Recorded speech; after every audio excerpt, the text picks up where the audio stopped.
pansin sa iyong mga kapaligiran. Kay dumi na ng hangin, pati na ang mga ilog natin. Hindi nga masama ang pag-unlad, at malayo-layo na rin ang ating narating. Ngunit masdan mo ang tubig sa dagat, dati kulay asul, ngayon'y naging itim.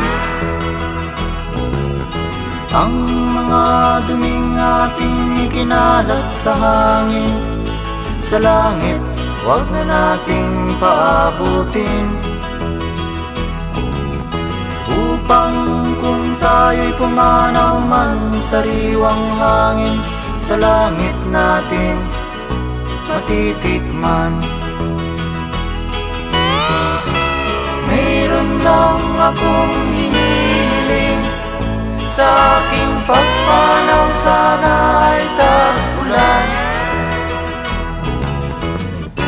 Gitara ko ay aking dadalhin, upang sa ulap na lang tayo magkantahan.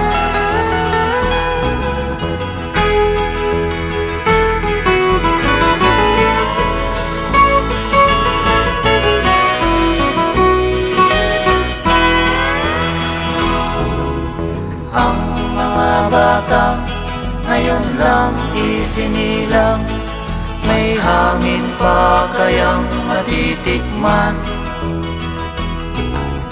May mga puno pa kaya silang aakyatin, may mga ilog pa kayang lalamuyan. Bakit di natin pag-isipan ang nangyayari sa ating kapaligiran?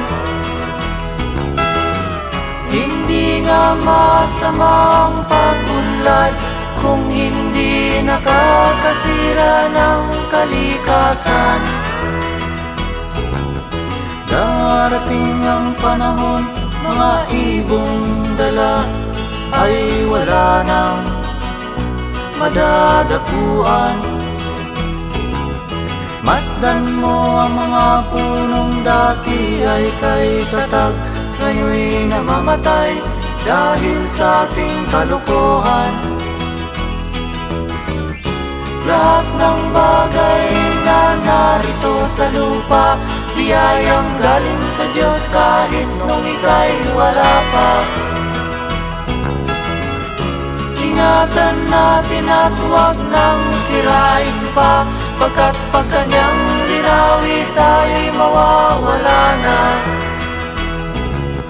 Mayroon lang akong hinihiling, sa aking pagpanaw sana ay tag-ulan.